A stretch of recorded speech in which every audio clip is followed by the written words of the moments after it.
Good morning, good afternoon, or good evening. Not real sure when you're watching, but good morning, afternoon, everybody. My name is Mike at Filmboy24, and I'm sure we've all heard the general rule of thumb in the film community about overexposing expired film by about one stop for every decade that it's been expired. Well, that sort of rule of thumb has kind of really worked out for the most part for years and years. And I would say about 96% of the time, well, it's to be followed and you'll have decent results, or at least some results. There is an exception. The exception to that rule is when you know for a fact that your film, your expired film, has been stored properly, i.e. frozen solid, its entire life. Well, one of these two rolls of Kodachrome K40 that are nearly 50 years old was frozen its entire life. You're going to see them both next.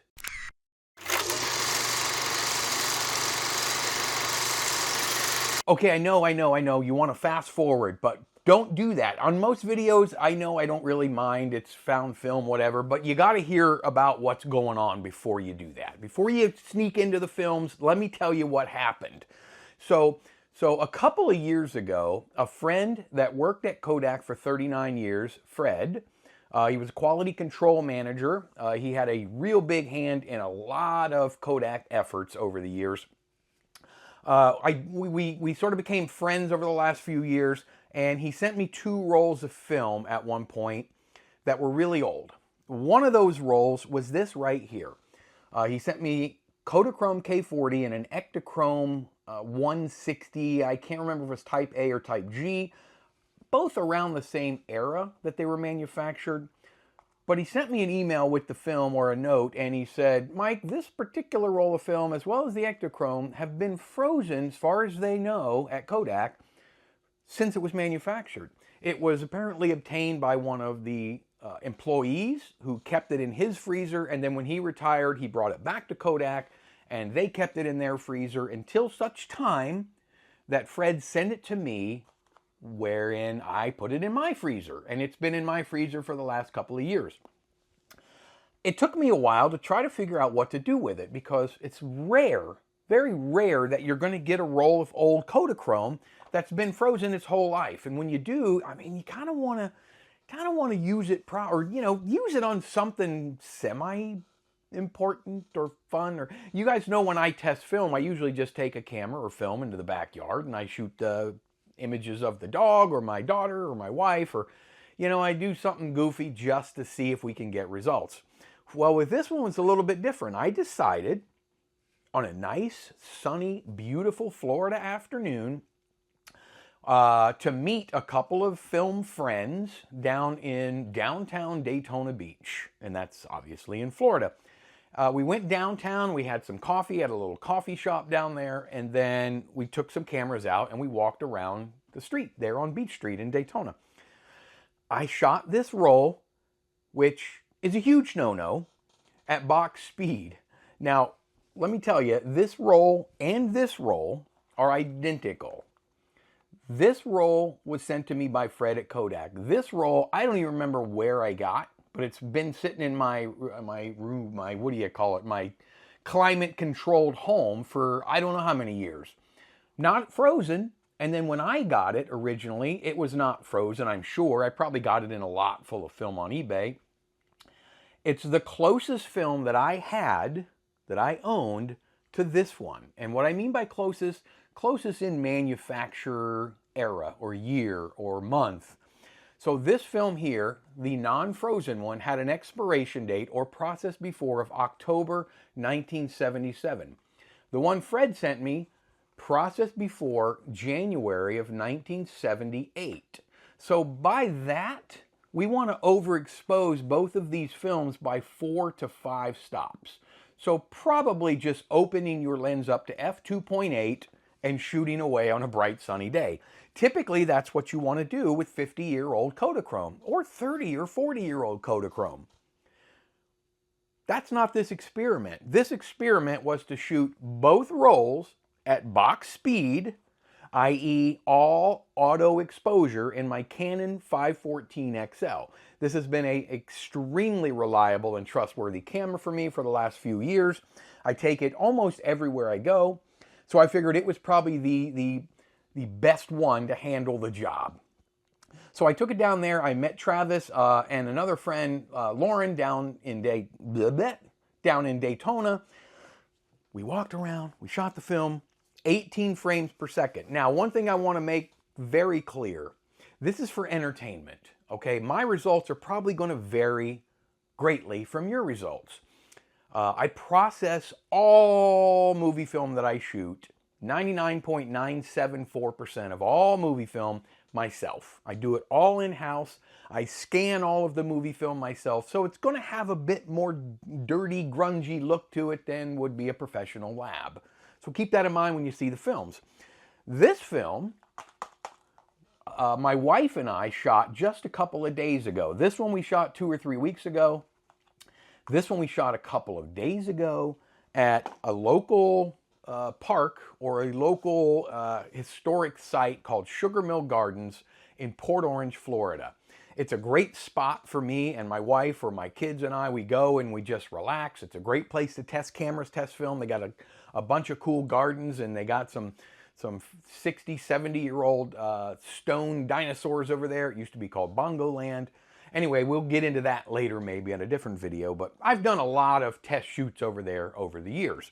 So I shot these in very similar conditions weather-wise. It was very sunny. It was a very nice day. Both were shot at around 12 or 1 o'clock in the afternoon. So although they were shot at on different days, the circumstances under which they were shot were almost identical.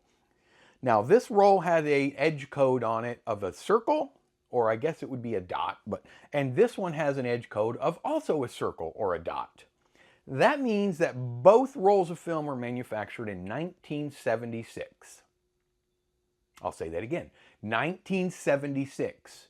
Folks, right now it's 2025, so that's almost 50-year-old Kodachrome.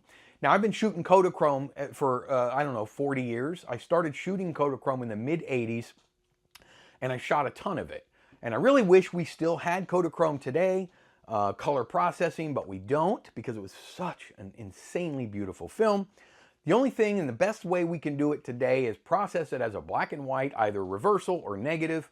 I do it as a negative simply because I don't like the bleaching process, but you could do it as a reversal as well. Keep all of that in mind. I'm going to show you this film right here first. Remember, this film has never been frozen, as far as I know, for its entire life, stored, I don't know where. I mean, it's 50 years old. I've had it for maybe 5 or 6 years. So keep all of that in mind. I'm going to show you the film, and then I'm going to follow it up with the film that's been frozen. And then we'll come back, and I'm going to tell you exactly how I processed it, and we'll talk about the results of both. Here's film number 1.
Well, that one was shot at box speed. This is the actual film. That one was shot at box speed, so ISO 40. I let the camera do the work for me, and it came out exactly the way it was supposed to. Terrible. You can see things, you can make out images. I mean, some may argue that it came out pretty well, but I can tell you from experience, and I've shot and processed a lot of expired Kodachrome over the last few years. It came out exactly the way I expected it to come out. It's full of fog. It's got a lot of, I guess, deterioration to the emulsion. It's just dark. It's completely underexposed, which I full well expected. If you dig back in some of my older videos, you'll see I've shot a lot of Kodachrome. I've processed a lot of Kodachrome. Now, although I shot both of these films, both at box speed, 18 frames per second, I did develop them a little bit differently. Get into that in just a second, but now that you've seen the old, well, they're both old, but now that you've seen the film with unknown storage, let me show you the one that was stored properly its whole life right now.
I mean, I don't know what to say. That is exactly what I was expecting, hoping for. It's what I was hoping for. And it's what I would expect out of a film. I mean, I'm looking at these images and they're just as clear as can be. I would venture to say that it was a little overexposed even at box speed.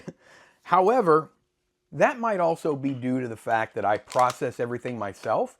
I may have underdeveloped it by a minute or so. Kodachrome's very, very difficult to develop properly.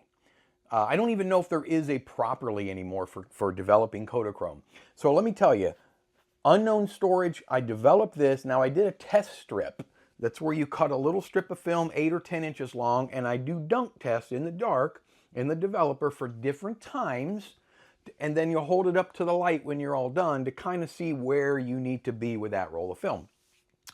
With this one, I already knew ahead of time this was going to be a very quick developing time, the unknown storage conditions. I processed this one for 3 minutes at about 66 degrees Fahrenheit in HC 110B. This one, according to my test strip, which all the times that I did it for, I had halfway decent images, but it needed more time, like a standard black and white film. I processed this one at 68 degrees Fahrenheit for 7 minutes. Well, I think I needed 8 minutes, maybe even a skosh longer than 8 minutes, because it's a little bit, I guess, underexposed, or the highlights are blown out in some of the scenes, as you can see. Even the Wagon Queen family truckster. You think you hate it now, but wait till you drive it. So we had so much fun down there walking around on Beach Street, saw some cool stuff. It definitely reinforces that rule of unknown storage conditions. Every 10 years, let's overexpose it by a stop. I would even go so far as to say, when it comes to Kodachrome, every 5 years, let's overexpose it. So if you got 20-year-old Kodachrome, I'm going 3 to 4 stops. I can tell you from experience, I don't know, it's just, Kodachrome is so tricky to work with. Overall, I'm extremely happy with what we got with our frozen solid Kodachrome. Any non-believers out there that freezing your film is the way to go? Well, I'm here to tell you, you can believe again, or you can start to believe now. Wow, this was a lot of fun. Next, I am going to try that Ektachrome 160. I will probably shoot that at box speed as well, probably with this same camera. I'm not sure when, I'm not sure where, but that one's going to be exciting. I develop a ton of Ektachrome 160 Type A and Type G films. I did showcase the frozen film in my members only section a couple of weeks ago, so if you want sneak peeks at any of this fun stuff, consider becoming a member, because you get sneak peeks at some of this stuff. I really would appreciate it. It helps me keep this channel going. You just hit the join button and then boom, you can kind of do anything you want. If you're on a cell phone, you have to go in one of my videos and then look in the description and click the thing, but you'll figure that out. I hope you enjoyed this, and if you did, you can show me by doing that. Hit that little, the thumbs up button. It means a lot to me. It helps me with these videos. It helps the algorithm. It helps me get more amped up to do more. And I got a lot of good ones. I got the Canon 1014 XLS versus the Beaulieu 6008S camera. I've already shot the films. I just need to do the video. I got some more tweaking to do on that. Those are coming. If you think I've earned it, maybe I've earned it. Maybe think about, that's a lot of maybe. Subscribing. I would really appreciate it. If you did, there's no chance you'll miss any of these fun and exciting videos that I have coming. Until the very next time that we have another delicious experiment just like this one, or found film, that's next. That's the one. Oh yeah, I say it every single time. I'll see all of you and all of your beautiful faces on the very next go around.